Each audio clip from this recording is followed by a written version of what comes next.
Hi, kindergarten friends. It's Mrs. Verace. I am so super excited that your teachers invited me to be a guest reader for all of you. Thank you so much for having me, and I miss seeing all of you so much. I am outside reading on my deck because I have a very busy house right now. I have one son practicing on the drums. He's my son Anthony. He's going to be 18 soon. And my almost 15-year-old is in the house practicing a saxophone. So like your house, my house is very loud and very busy right now. So I hope that when it's time for you to read or to get your schoolwork done that you're doing, you're able to find a quiet place. Try to think of somewhere unusual, even if it's outside, where you can go to do your quiet reading. Now, I am in my backyard, and everybody in my neighborhood is home doing their work as well. So you might hear there's a man doing construction behind me and some other things going on. You might hear my dog bark. These aren't things that we're used to when we're reading in the classroom. We hear different noises in my classroom, right? Like 3D printers and tower gardens turning on. So you guys are used to some noise. So I chose this book to read to you. It's called An Extraordinary Egg. And this is one of my favorite authors, Leo Lionizing, okay? And I think you're going to find this to be a pretty neat story because sometimes we come across something that we think is extraordinary or really cool or so amazing. And maybe not everybody else feels the same way that we do, or maybe we find out it's even cooler or more extraordinary than we thought. So, An Extraordinary Egg by Leo Lionizing. And I will do my best to show you the pictures when I'm done reading the page. On Pebble Island, there lived 3 frogs, Marilyn, August, and another one, who was always somewhere else. So there's Marilyn and August, and they're missing the 3rd frog. That one was named Jessica. Jessica was full of wonder. She would go on long walks way to the other side of Pebble Island and returned at the end of the day shouting, "Look what I found!" And even if it was nothing but an ordinary little pebble, she would say, "Isn't it extraordinary?" But Marilyn and August were never impressed.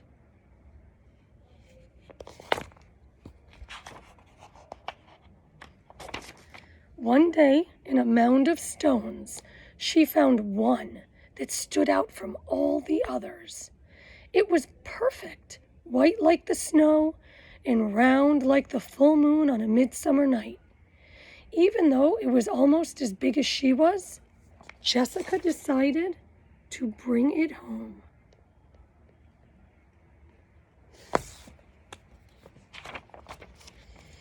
I wonder what Marilyn and August will say when they see this, she thought, as she rolled the beautiful stone to the small inlet where the 3 of them lived. Take a look at that stone. What do you think that might be? Certainly looks extraordinary. Timmy? "Look what I found," she shouted triumphantly. "A huge pebble."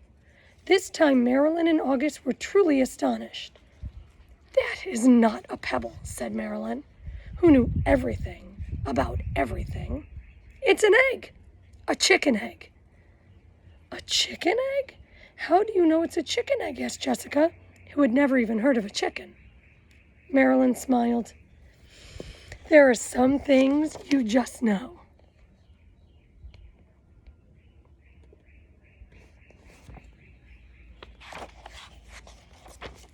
A few days later, the frogs heard a strange noise coming from the egg. They watched in amazement as the egg cracked and out crawled a long, scaly creature that walked on 4 legs. Does that sound like a chicken to you? A long, scaly creature that walks on 4 legs? "See," exclaimed Marilyn. "I was right. It is a chicken." "A chicken!" they all shouted. The chicken took a deep breath, grunted, gave each of the astonished frogs a look, and said in a small, raspy voice, "Where is the water?" "Straight ahead," the frogs cried excitedly. "Oh, there's that chicken."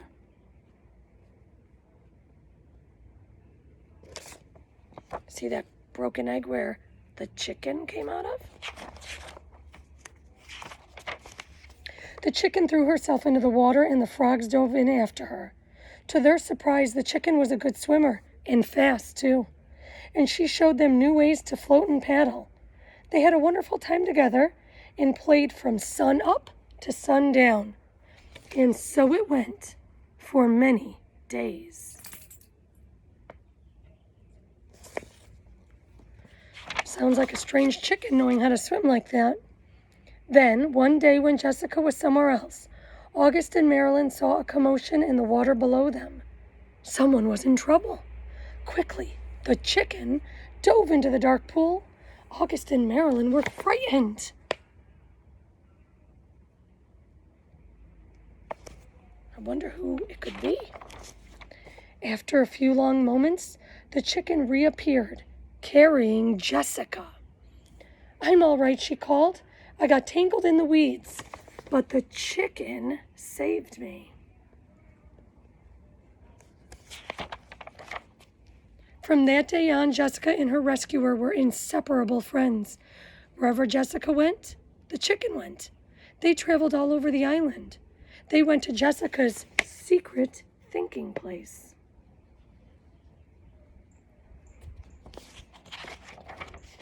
And to the Great Pebble Monument.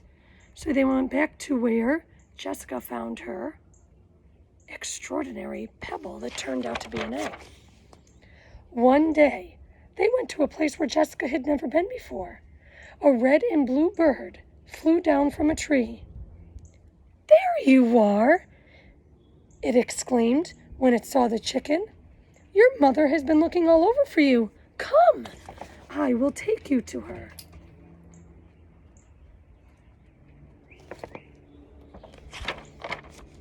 They followed the bird for a very long time. They walked and they walked.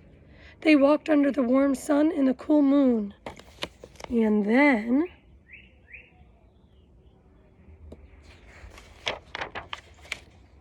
they came upon the most extraordinary creature that they had ever seen.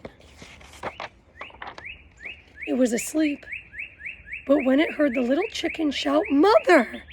it slowly opened one eye, smiled an enormous smile, and in a voice as gentle as the whispering grass said, "Come here, my sweet little alligator." And the little chicken climbed happily on the mother's nose. "Now it's time for me to go," said Jessica. "I'll miss you very much, little chicken. Come visit us soon and bring your mother too."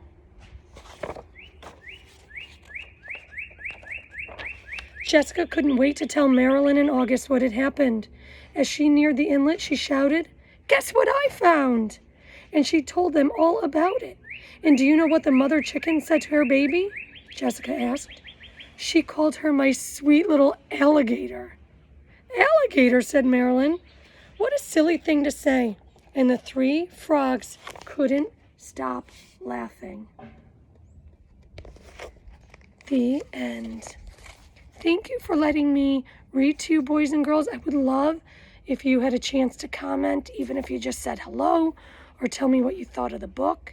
And I don't know if you heard that beautiful bird singing while I was reading, but that made being outside to read extra special. I don't hear it anymore. Maybe it was telling me to read some more, to read louder so I could hear. Bye, guys. I miss you.